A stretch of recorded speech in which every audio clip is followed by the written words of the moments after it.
Bonjour Victor, comment vas-tu? Bonjour, très bien, merci et toi? Super. Alors déjà, avant tout, merci de nous accueillir dans cet endroit. Non, c'est un plaisir, avec plaisir. D'ailleurs, où est-ce qu'on est? Tu peux nous dire où est-ce qu'on est? Alors ici, C'est quoi on est cet à endroit? Station F. Donc Station F, c'est un accélérateur de start-up. C'est un écosystème qui regroupe tous les différents acteurs de l'innovation, de la technologie. Donc en France, mais pas seulement, on a beaucoup d'autres entrepreneurs européens qui viennent ici. Donc il y a des entreprises qui sponsorisent, on voit il y a Google, il y a Amazon, etc. Ils offrent en général aux startups beaucoup d'avantages. Par exemple, nous, à l'époque où on était ici dans le développement, Amazon nous offrait 15 000 $ de frais de serveur d'utilisation gratuite, donc on pouvait délivrer ce type d'avantages à nos clients.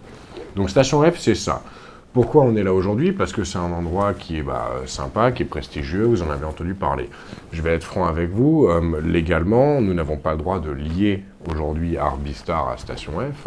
C'est Moon Shuttle qui avait une présence dans le passé à Station F. Donc Moon Shuttle, c'est le département technique de recherche et développement de Arbistar. Mais il y a une distinction administrative entre les deux entreprises. Voilà.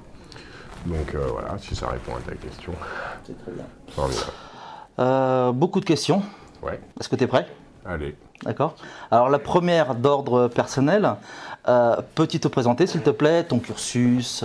D'accord, ouais, pas de souci. Donc Victor France, donc je suis moi né à Paris. Je suis parti une fois que j'ai eu mon baccalauréat, donc section scientifique. Je suis parti au Royaume-Uni. J'ai fait une préparation là-bas à St. Clair's College. Après, je suis rentré à Oxford Brookes University. J'ai fait du business management et de la finance en bachelor. J'ai fait mon master après à Oxford University, donc un master. Là, j'ai fait un double cursus, computer science et business management. Durant mes études, j'ai monté à l'époque une première start-up avec un ami à moi, étudiant, un Américain. Une start-up qui a été très lucrative en termes d'information, mais pas énormément en termes financiers. On a perdu nos investissements, mais ça a été ma première introduction, si tu veux, dans le secteur de la technologie. Voilà.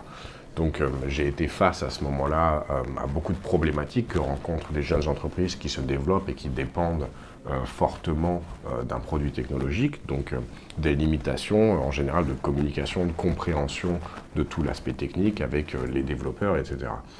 Ça m'a, moi, si tu veux, poussé à vouloir apprendre le développement informatique pur et dur. Donc pas uniquement, si tu veux, la logique qu'aurait un ingénieur ou architecte de système, mais aussi de l'application, de l'écriture des codes, etc.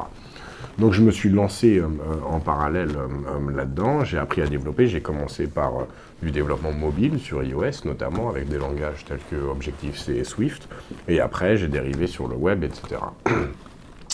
J'ai monté une autre start-up qui m'a amené donc aux États-Unis avec mon associé aujourd'hui de Moon Shuttle, donc Pierre de Conillou. On est parti aux États-Unis, on a été accéléré dans un incubateur, donc un programme un peu comme Station F, mais beaucoup plus petit, mais qui était spécialisé sur des startups qui faisaient du B2B à l'époque.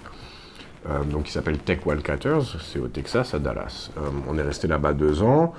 On faisait du NLP, donc Natural Language Processing, c'est de l'intelligence artificielle qui va étudier la sémantique et le sentiment dans le langage écrit.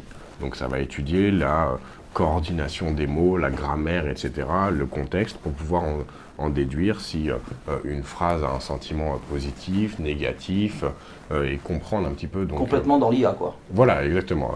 L'IA, c'est de l'analyse statisticielle, donc c'est purement de l'analyse de données, et là, ça faisait de l'analyse de données sur des mots, en fait, si tu veux.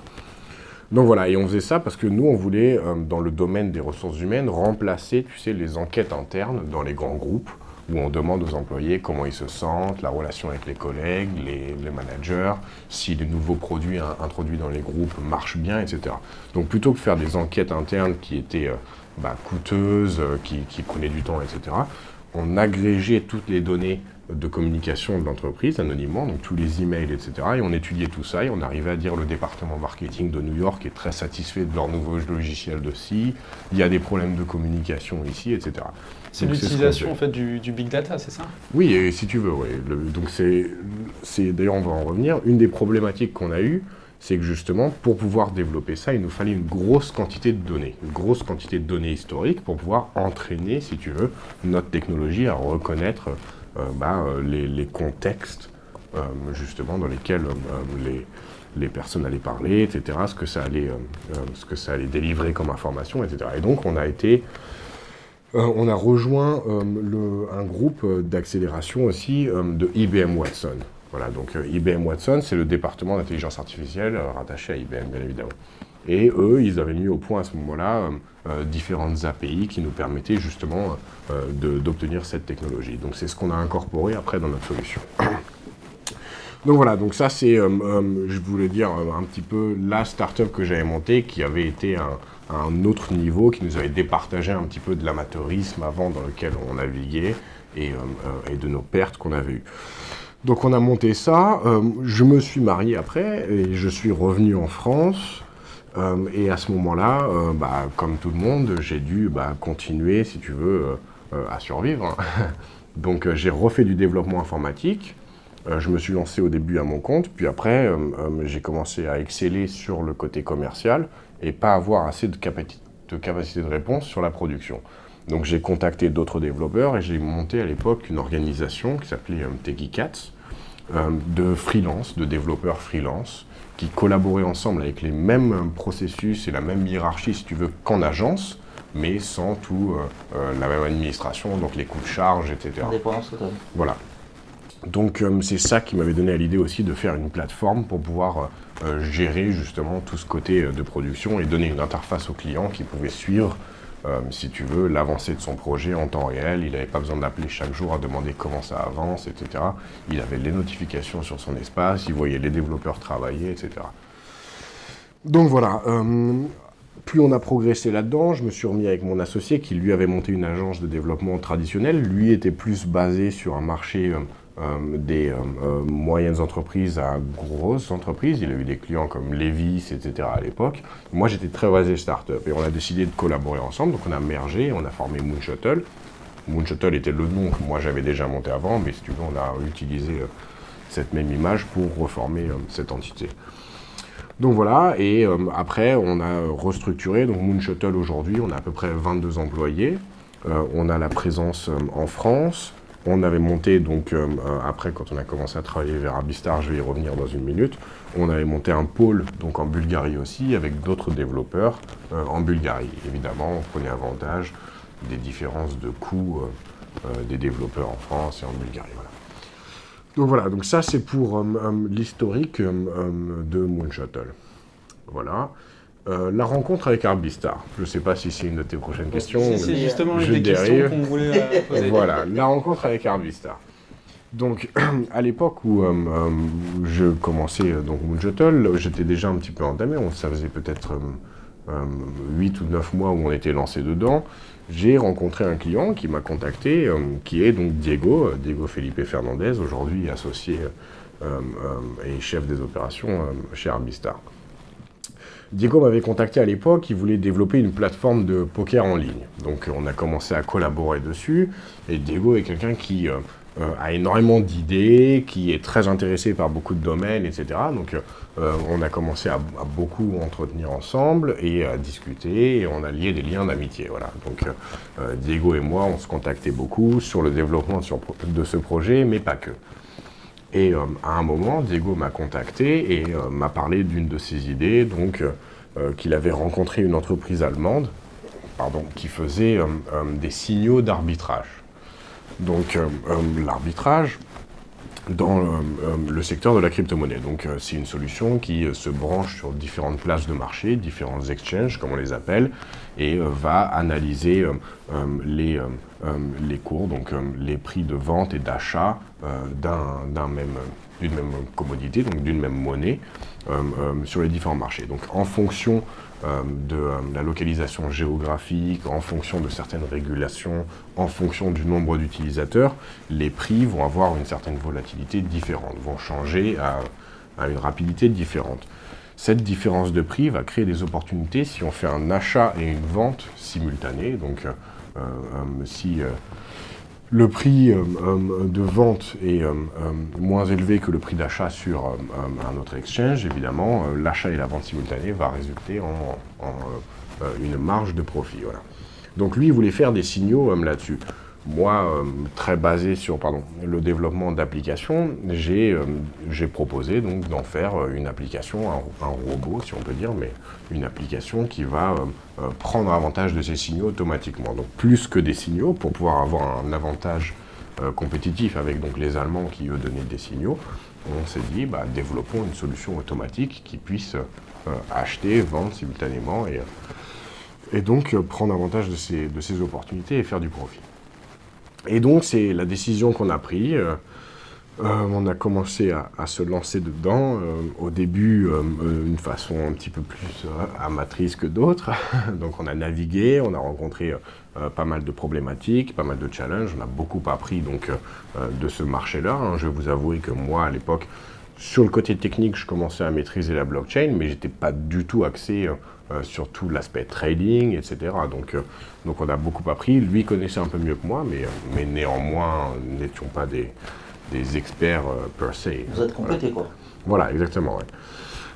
Et on a beaucoup appris, voilà. Donc on a développé cette solution, on a commencé à la distribuer, et voilà comment a commencé Arbistar. À l'époque, c'était juste Arbistar, hein, c'était pas 1.0 ou quoi. Hein. Donc voilà comment a commencé Arbistar. Donc Arbistar, le nom, arbitrage, Arbi et Star, bon, faire briller l'arbitrage.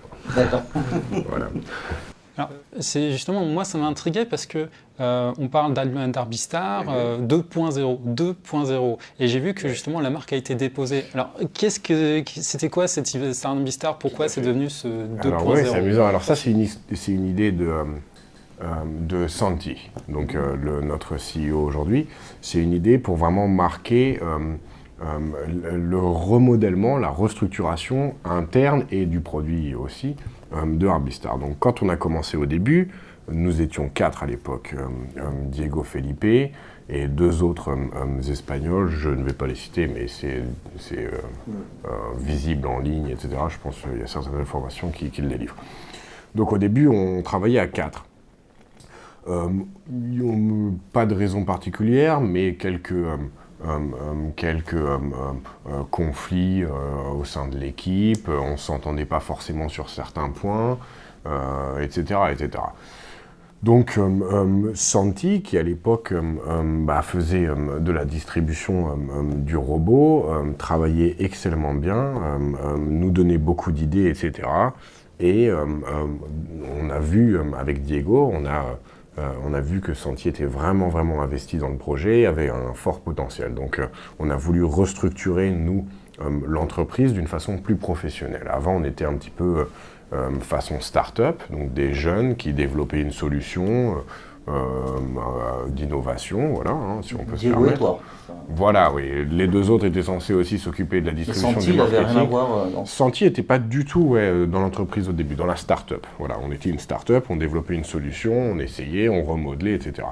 La solution marchait, ça plaisait beaucoup à Santi, il a vu un grand intérêt dedans.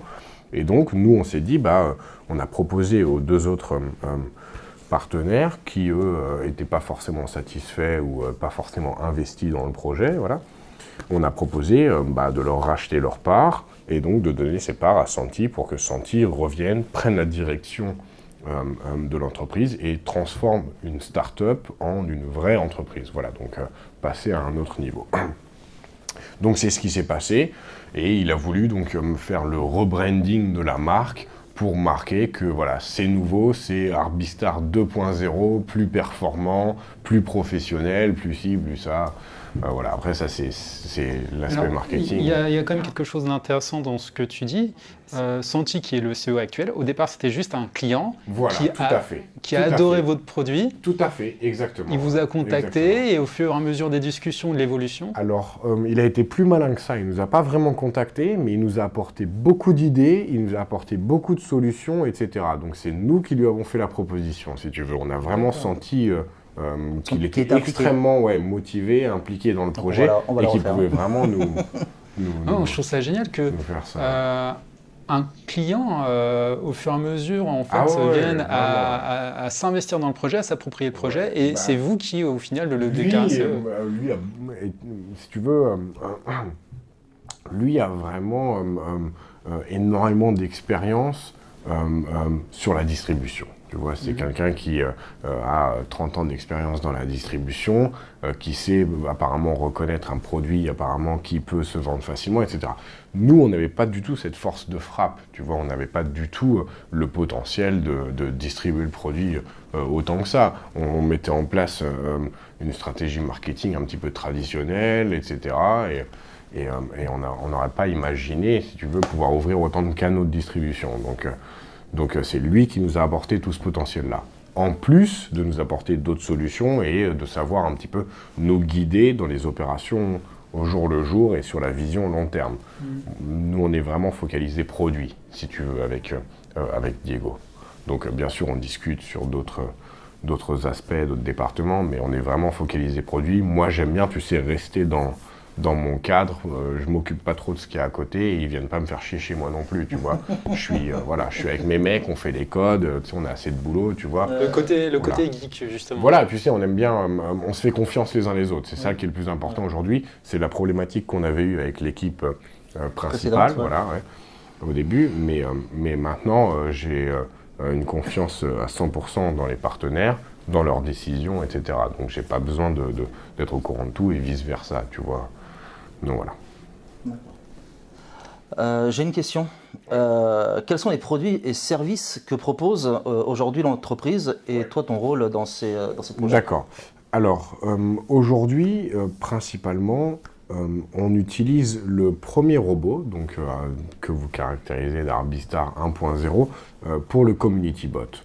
Donc, le Community Bot, c'est une solution qui permet, si tu veux, une des problématiques qu'on avait eues dans le lancement du premier robot, c'est que c'était difficile. C'était difficile de synchroniser les exchanges, c'était difficile de gérer un petit peu l'aspect technique du robot. Donc, on a eu beaucoup de clients qui disaient qu'ils n'arrivaient pas après à revendre la solution parce que beaucoup de gens n'étaient pas capables, si tu veux, de s'occuper, de faire l'installation. À la base, c'était un robot qui s'installait, tu sais, sur un serveur VPS indépendant, etc. Il fallait l'installer, il fallait synchroniser les exchanges, il fallait faire tout ça. Et on a eu beaucoup de retours clients qui nous disaient que c'était très difficile, donc on pouvait garder cette option pour les traders un peu plus expérimentés, mais qu'il fallait faire une solution, si tu veux, un peu plus communautaire, où les gens pouvaient investir dans un robot et sans s'embêter, quoi, si je peux me permettre. Donc voilà, donc on a gardé la même technologie pour le community. On a beaucoup de limitations aujourd'hui, je vais être très franc avec vous, avec le community. On arrive à un seuil où on va être obligé d'arrêter, d'accepter de nouvelles entrées, parce que là, on a atteint un volume où déjà les rendements commencent à diminuer un petit peu. Donc on va retravailler ce community aujourd'hui avec la technologie du personal bot. Ça, c'est l'objectif dans le mois et demi à venir, tu vois. Utiliser la nouvelle technologie développée par le personal bot qui est plus performante que l'ancienne et donc permettre une meilleure gestion avec plus de volume, etc. Parce que là, on commence déjà à avoir certaines limitations techniques à ce niveau-là. Et après, on a le personal bot. Donc le remodèlement du premier produit qu'on vendait donc, à l'époque où on avait commencé en start-up. Ça, on l'a totalement remodelé. On a pris une approche différente au début. Je ne sais pas si c'était une bonne décision ou pas, de partir sur de l'arbitrage parallèle plutôt que de l'automatique. Donc la différence entre le parallèle et l'automatique. Le parallèle, ça va demander un petit peu plus de travail du trader, si tu veux. Le trader va devoir mettre, donc avec des signaux, il va voir qu'il y a des opportunités sur cette monnaie-là, par exemple, entre ces exchanges-ci. Il va donc devoir mettre les sous dans la bonne monnaie, acheter de la bonne monnaie dans les deux exchanges et faire l'achat et la vente parallèlement. Ça veut dire que pas d'envoi entre les exchanges. Donc c'est plus rentable parce qu'il n'y a pas les fees d'envoi, etc. Mais c'est plus d'efforts. Tu vois ce que je veux dire? L'arbitrage automatique, c'est quand la solution va acheter, envoyer et vendre. Donc là, il y a des fees. Tu vois ce que je veux dire? Il y a des fees à chaque fois qu'il y a des envois, etc. Donc ça, c'est la différence. C'est plus facile parce que là, les gens, ils ont besoin de rien faire, mais c'est un petit peu moins rentable. Mais bon, voilà. On avait décidé de commencer par l'arbitrage parallèle parce qu'on trouvait ça génial, nous, c'était plus rentable, on pouvait optimiser les rendements, etc. Mais encore une fois, on se rend compte que beaucoup d'utilisateurs préfèrent la simplicité et nous disent que c'est mieux l'automatique, on n'a rien à faire, quitte à payer des fees, etc. Donc là, on rajoute l'extension automatique. D'ailleurs, je crois qu'on commence les tests aujourd'hui ou demain. Donc après, quand je retournerai au bureau, il va falloir que je vois ça. Il y a du boulot qui t'attend. Voilà, exactement, ouais. Donc voilà, donc aujourd'hui les produits c'est ça. Maintenant, on a obtenu, je ne sais pas à quel degré je peux me permettre de m'avancer sur ce domaine-là, mais on va ouvrir d'autres listes de produits et services. On est notamment sur de la recherche pour un hardware, comme un ledger, exactement, comme tu l'as mentionné, donc pour storer des digital assets, des crypto-monnaies, etc. à Arbistar. Donc ça... Donc moi, et d'autres, on va peut-être pas en dire trop, on va laisser la surprise pour les gens. Exactement, enfin, mais voilà, ça c'est quelque chose dans lequel je suis très, il ne s'arrête pas à un robot d'arbitrage. Voilà, tout à fait. On a aussi les cartes, donc des cartes de paiement, des debit cards, des cartes débit, Arbistar, qui seront disponibles dès le 1er juillet. Voilà, donc je pense que vous avez déjà vu un petit peu de promotion à ce sujet-là. Mais donc il y a les cartes qui arrivent avec toute leur interface de gestion. Tout ça sera intégré au sein de la plateforme également. Ça avec d'autres idées encore. Voilà, il y a d'autres choses qui vont arriver derrière. Pas. Voilà, je laisse. Ça viendra un peu plus tard. Je laisse toute l'équipe administrative. Parler de cela en tant que contenu. Ouais. Alors, je reviens quand même sur quelque chose que tu as dit, c'est que là, par rapport au community bot, vous arrivez à une saturation, si je comprends bien. Alors, saturation, pas exactement, on n'est pas vraiment en saturation, mais il y a des limitations. Il y a des limitations de volume, de gestion de volume, et là, on commence à sentir, si tu veux, jusqu'à à peu près il y a 2-3 semaines, on n'avait pas vraiment de changement de rendement. Si tu veux. Donc là, on voit que le ROI commence à diminuer un petit peu, on n'a pas, c'est très difficile de naviguer là-dedans, on n'a pas, tu sais, des données qui nous disent vraiment les estimations de capacité qu'on peut engendrer, etc., tu vois, parce qu'il n'y a pas une certaine constance dans le nombre d'opportunités, le volume des opportunités, etc., du marché. Ça change énormément, et on voit qu'avec le temps, il y en a un petit peu de moins en moins, il y a de plus en plus de régulations, il y a beaucoup de monnaies maintenant qui forcent les smart contracts, donc qui limitent les transactions sur certains exchanges. Il y a la problématique que je t'ai exposée tout à l'heure avec certains signaux qui ne sont pas saisissables en réel, mais qui le sont en démo. Donc ces signaux qui sont créés par un exchange qui va bloquer la transaction d'une certaine monnaie à un certain moment. Donc le prix ne va pas changer, mais le prix va évoluer sur d'autres exchanges. Et là, on va voir que ça va créer des signaux avec un pourcentage très très élevé pour l'opportunité, mais en réalité, ceci n'est pas saisissable. Donc c'est difficile de vraiment établir, tu sais, une estimation où on peut savoir, on va faire rentrer tant de volume et on pourra le gérer. Tu vois, donc on préfère, tu sais, faire petit à petit, bloquer à un moment, évaluer, rouvrir si besoin ou pas, tu vois, voir un petit peu ces aspects-là. Donc encore une fois, je ne m'avance pas sur le sujet, je laisserai l'équipe commerciale, marketing ou je ne sais pas qui, administrative, donner des informations là-dessus. Moi, je te présente les problématiques techniques qu'on rencontre, les solutions qu'on cherche, etc. Voilà. De toute façon, vous travaillez dessus, comme tu m'as dit tout à l'heure. C'est notre activité, oui. Tout à fait. Ouais. D'accord. Adaptation, tout le temps en train de vous adapter. Toujours. C'est beaucoup de recherche, ouais. Super. Combien de temps il vous a fallu pour créer ce soft? Alors, combien de personnes le premier, on l'a fait en à peu près 2 mois et demi. La première version, donc extrêmement limitée. Il y avait 4 personnes qui étaient dessus, en plus des intervenants comme nous, si tu veux, qui mettons un peu de logique, un peu de travail par-ci par-là, mais 4 personnes qui étaient au développement. J'étais pas moi sur le développement personnellement à ce moment-là. Je le supervisais, je le dirigeais, mais c'est pas moi qui développais.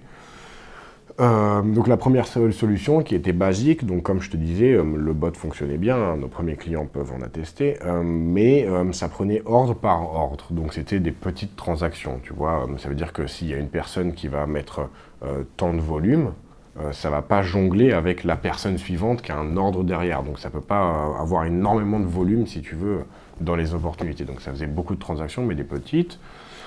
Et la deuxième problématique qu'on avait avec le robot, le premier robot, c'est ce que je t'ai expliqué aussi. On avait des petites failles de sécurité. On a été hacké, hein, je vais être franc avec vous. On a immédiatement, bien sûr, résolu la problématique. On a avancé, etc. Et ça nous a appris beaucoup après pour comment remodeler notre solution suivante. Mais donc voilà, au début, 2 mois et demi pour sortir une première version, comme un MVP si tu veux, c'était une version évolutive, hein, donc on progressait encore après sur l'année durant laquelle on a travaillé dessus, c'était une année de développement, tu vois, c'était en constante évolution. D'ailleurs, si on s'est si on a fidélisé justement beaucoup de nos clients, c'est parce qu'on était proche d'eux au sens où ils nous disaient quoi faire. Tu vois, ils nous disaient dans le robot je voudrais bien ça, dans le robot je voudrais ci. Donc on remodelait vraiment le premier robot avec eux. Et c'est là où en plus on en a déduit que tu vois, il fallait qu'on restructure un peu le tout, le faire plus performant. À la base, il y avait des limitations sur le nombre d'opportunités qui étaient saisissables sur les différents robots. Les gens voulaient vraiment un robot illimité qui puisse saisir autant que possible. Donc voilà, on a pris tous ces paramètres en compte. Et au moment où on a fait la transition Arbistar à Arbistar 2.0, ça a été très décisif sur comment reconstruire la solution. Tu vois. Tu as parlé de hacking. Ça, c'est très important, la sécurité. On l'a vu il n'y a pas un bon temps encore avec Binance, qui s'est fait hacker. Je vais vous dire quelque chose, hein, les gars. Rien n'est impénétrable.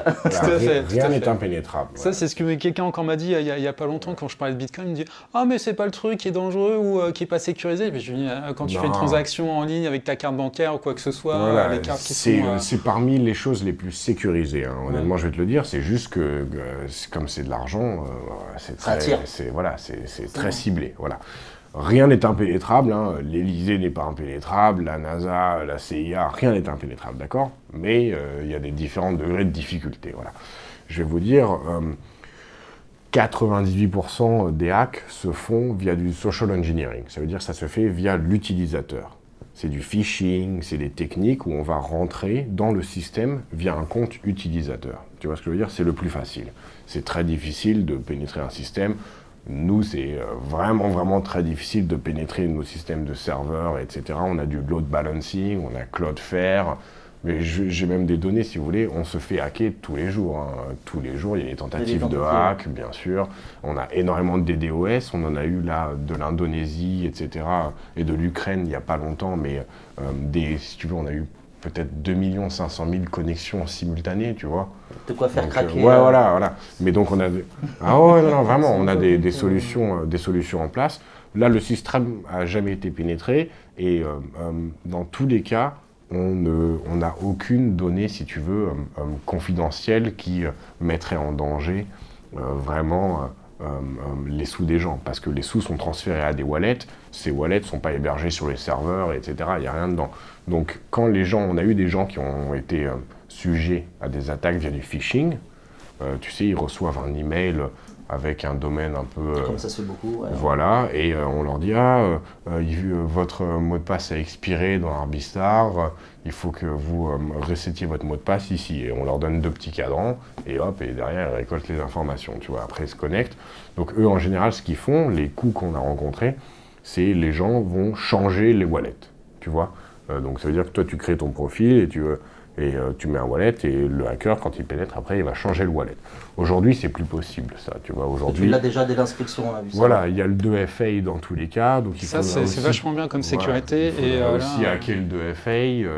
Encore une fois, c'est faisable, tu vois, mais bon... Tout est faisable, mais là, il faut pousser. Il faut pousser encore. On a en plus une validation par email qui est envoyée, etc. Donc voilà, on met en place vraiment les standards et plus. Tu vois ce que je veux dire à ce niveau-là. Donc encore une fois, rien n'est impénétrable, mais disons qu'on prend vraiment les mesures qu'il faut, et la sécurité, c'est une priorité.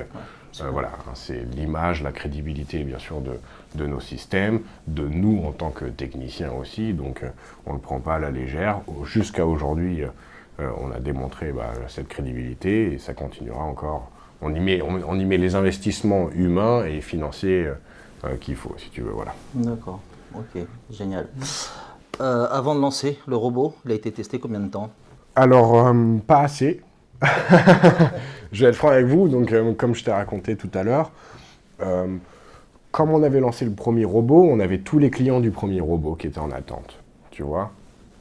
Donc ces clients avaient acheté le robot, étaient satisfaits à ce moment-là, mais encore une fois, quand on a fait toute la restructuration de l'entreprise, du robot, etc., on avait ces clients en attente. Donc dès qu'on a eu le MVP, Tu vois, alors que normalement, il faut des vraies phases alpha testing, bêta testing. Tu vois, le debugging, ça prend du temps parce que tu as du debugging technique. Et mais tu parles chinois, là, pour la plupart des gens, tu es au courant. Non, ça va. Bon, bah, Déjà, tout à l'heure, même par exemple, les petits termes de trading, de feed, de machin, je pense qu'il y a des gens qui seront un peu largués, mais c'est pas grave. Vas-y, continue. On sait que tu maîtrises le truc. Mais donc, si tu veux...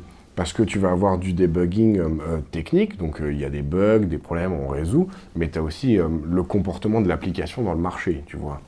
Et ça, tu ne peux pas le savoir une fois que c'est lancé, une fois que ça évolue, il va y avoir des scénarios qui sont difficiles de prédire, tu vois, avant.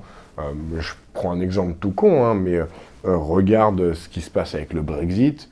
Le Brexit, pour tous les traders qui sont dans le forex, ces trucs comme ça, c'est un scénario qui a été jamais vu dans l'histoire, tu vois. Donc c'est la même chose en technique. Quand tu lances un nouveau produit comme ça, tu ne sais pas comment il va se comporter en fonction de certaines réactions des différents parties tiers que tu utilises, donc les exchanges, etc., tu vois. Donc voilà, donc si tu veux, il y a du debugging technique et du debugging du comportement de l'application dans le marché, tu vois. Donc normalement, selon les normes, il n'a pas été testé assez, mais on continue à le faire, c'est pour ça qu'on est toujours dedans. Hein. Mais dès qu'on a eu le MVP, que la solution commençait à marcher, tu sais, on voulait adoucir un petit peu le sentiment des clients, tu vois. On parle du personnel, là. Oui, tout à fait, oui. Comme les clients avaient acheté une première version du bot il y a quelques mois, ils étaient en attente, on voulait leur montrer que bon, bah, c'est là, ça arrive, ça fonctionne, donc on leur montre, il y en a quelques-uns qui ont réussi à le faire, ça faisait des trucs, après ils ont eu des bugs, etc. On révise, tu vois, on a avancé un peu comme ça. Donc de façon traditionnelle, Apple ferait pas la même chose, tu vois. Apple prendrait le temps de vraiment tester, bien que Apple ait des bugs aussi parfois, tu vois. Mais ce que je veux dire, c'est qu'ils prendraient bien le temps de bien tester leur truc. Apple ou Windows. En Windows, à chaque fois, ils t'envoient des patchware, des trucs comme ça. Ils lancent un produit, voilà. Il y a toujours des bugs au début. Voilà, mais ce que je veux dire, c'est que normalement, tu prends une bonne session de test avant, tu es tranquille, et une fois que vraiment c'est stable, tu as étudié le comportement et tout, tu l'envoies. On l'a envoyé un peu tôt, nous, parce qu'on voulait montrer aux clients que voilà, c'était là, tu sais, pour essayer qu'ils ne soient pas trop impatients. Donc voilà. De toute façon, c'est ce qu'il faut. Hein. Même les startups, quand elles lancent des produits, il faut d'abord lancer des produits, avoir des retours. C'est extrêmement important. Tout à fait, bien sûr. Ouais, tout à fait, je suis d'accord là-dessus. Ouais. Bon, de toute façon, tu as déjà répondu à la question suivante qui était concernant les mises à jour. Enfin, bon, voilà, vous êtes tout le temps dedans. Oui, ça, c'est en continu. Ouais. C'est en continu, on continue. Encore une fois, l'API, la dernière fois, on était sur Bitso. L'API de Bitso a été mise à jour. Donc, ça veut dire qu'ils changent la façon de communiquer avec leur système, tu vois, donc de récupérer certaines données, etc. Donc il faut qu'on mette à jour, bien sûr, aussi les requêtes dans notre système à ce moment-là. Donc il y a toujours du boulot. Voilà. Super. Alors là, Victor, on a parlé beaucoup de techniques, du robot, des trucs comme ça. Je pense qu'on a un petit peu fait le tour. Mais justement, par rapport à l'entreprise en elle-même, est-ce que tu peux nous dire un petit peu justement sa stratégie, mais aussi pourquoi la domiciliation, au départ elle était en Bulgarie je crois, puis elle est venue en Espagne, ce genre de choses? Donc alors, je vais commencer par la domiciliation. Donc au début, quand on a commencé, donc j'étais avec Diego, les deux autres, mais on n'en parle plus. Diego est à moitié bulgare, à moitié espagnol. Et on se rencontrait à l'époque toujours en Bulgarie, donc Diego a monté la première société à Sofia en Bulgarie. Voilà. Donc au début, il a monté aussi le support là-bas. Encore une fois, on avait le choix à l'époque entre la France et la Bulgarie étant moins chère, donc c'était plus abordable et pour nous plus intéressant financièrement. Donc il a monté là-bas l'entreprise, etc. Au moment où on a fait la transition vers Arbistar 2.0, Santi a dit que pour l'image, etc., puis même pour lui, il préférait travailler avec ses équipes, remonter toutes ses équipes, remonter le support, etc., tout sous sa gestion. Il a voulu donc faire toute la transition vers l'Espagne. Donc aujourd'hui, tout est à Tenerife. Donc Santi étant originaire de Tenerife, enfin il vit à Tenerife dans tous les cas, il a monté les bureaux là-bas, les équipes de support et tout le monde. D'ailleurs, on a l'inauguration des bureaux le 28, 29 et 30 juin, donc très bientôt. Je pense qu'il y aura pas mal de publications qui seront faites là-dessus, comme ils font habituellement. Donc voilà pour la transition de la société bulgare à une société de la zone ZEC, je crois, comme il l'expliquait. Je ne suis pas très à l'aise sur toute toutes les implications légales, administratives que cela représente, mais voilà, c'est les informations dont je suis au courant. Donc maintenant, tout est en Espagne, les bureaux sont à Tenerife, l'adresse est divulguée, je ne sais pas, un peu partout. Donc voilà. L'autre segment de la question, la vision de l'entreprise. Donc vraiment, on veut s'axer sur le secteur des crypto-monnaies. Voilà. Donc c'est vraiment dans le monde des crypto-monnaies. On veut développer et distribuer des produits dans ce secteur-là. Donc là, on construit vraiment une base client qu'on veut fidéliser au maximum et pouvoir donc distribuer des produits qui dérivent dans le secteur de la crypto-monnaie. Oui, pardon. Une question, Tenerife, ouais. Comme on va dire Malte. Est-ce que Tenerife est aussi crypto-friendly que Malte ou comment il se place Tenerife? Je ne suis pas au courant du tout, je sais juste que Tenerife est sous la législation de Bruxelles, donc de l'Union européenne. Hein. Donc c'est pas du tout comme Malte ou des localisations offshore, où c'est un petit peu... Malte qui reste l'Europe quand même. D'accord. Ouais, mais Malte, c'est borderline. Ils ont un statut un peu particulier quand même. Malte, Tenerife, c'est pas du tout dans cet esprit-là. Hein. Après, je pourrais pas te dire exactement, vraiment au niveau légal, quel est le sentiment de Tenerife vis-à-vis de la crypto-monnaie et la lumière fut. Vis-à-vis de la crypto-monnaie, etc. Je ne suis pas au courant, mais j'imagine que Santi a fait sa due diligence là-dessus, ses recherches. Il avait fait un reportage justement. Probablement. Là. Avec tous les agréments, que tout était, voilà. Tout était OK. D'accord. Donc voilà à ce niveau-là. Donc pour la vision de l'entreprise, vraiment, donc c'est ouvrir un portfolio de produits qui sont adjacents ou non au personal bot et à ce type de produits de trading dans la sphère de la crypto-monnaie, mais aussi donc des produits, comme je l'ai mentionné tout à l'heure, des ledgers, des cartes de paiement, etc.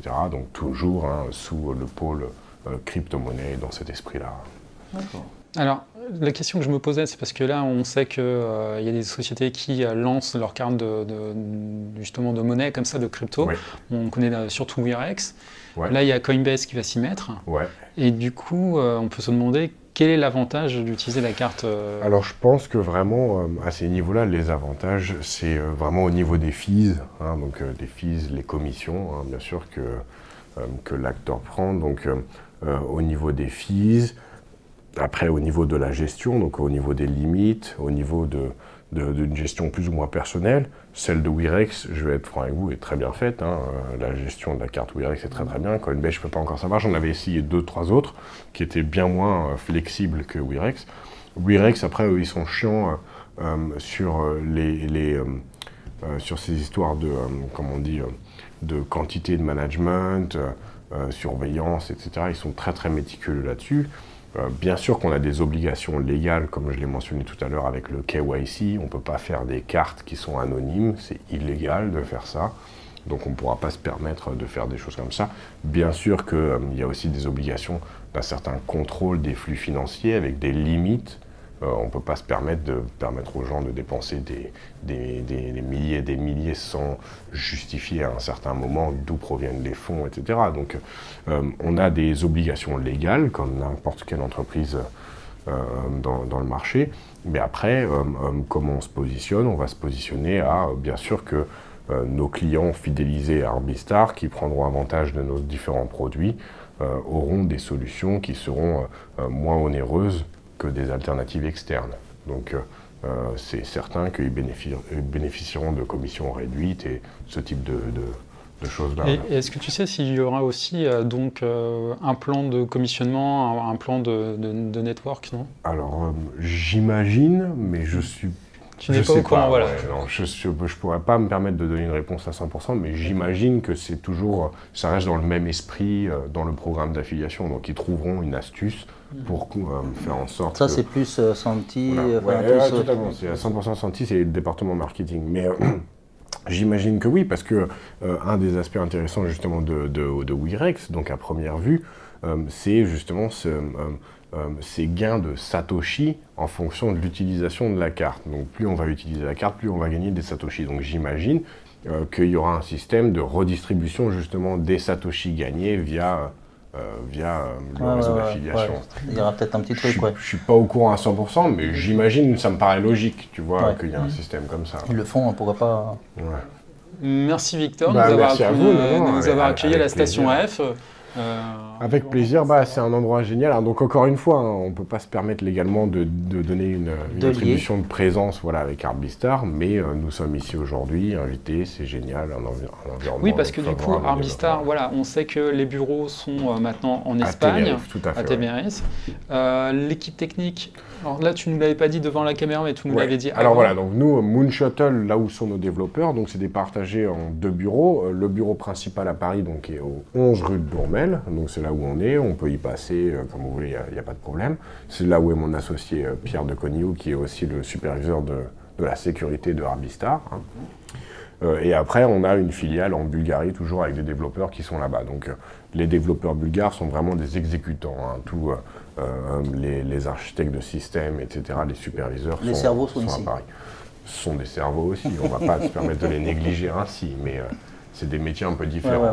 Voilà, tout à fait. Ok, vous gardez une présence quand même dans la station F. Tu penses la garder longtemps ou Alors pas du tout. Nous, vraiment, je vais être franc avec vous, station F, c'est quand Moonshuttle a des clients ou des choses comme ça, ou recevoir des gens. C'est un espace qui est vraiment, vraiment sympa, qui nous a offert beaucoup, nous, dans le passé. On est heureux de le présenter à de nouvelles personnes, de prendre avantage de leurs locaux, etc.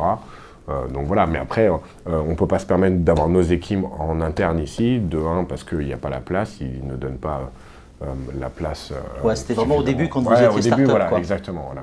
Donc dans l'esprit start-up. Et aujourd'hui, on est vraiment une agence, on a trouvé donc notre modèle de rentabilité, on sait ce qu'on fait.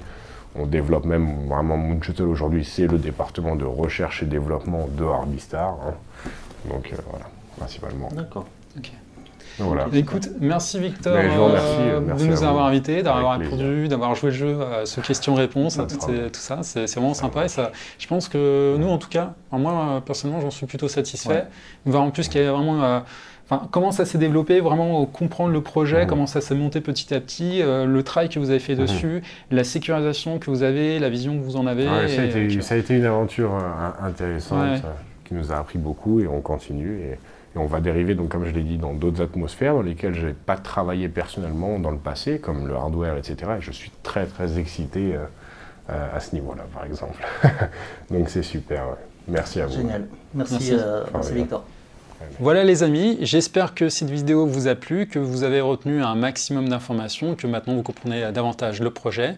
Et justement, si celui-ci vous intéresse, je vous conseille justement de revenir vers la personne qui vous l'a présenté pour pouvoir justement venir avec nous dans cette belle aventure. Ah oui, important, j'oubliais, et c'est quelque chose sur lequel il faut toujours revenir. Je vais prendre ma petite note pour ça. Comme vous le savez toujours, n'investissez jamais plus d'argent que vous ne pouvez vous permettre de perdre. Ceci n'est pas un jeu ou un quelconque conseil d'investissement ou placement financier. Donc, pensez à vous, à votre famille, avant d'investir.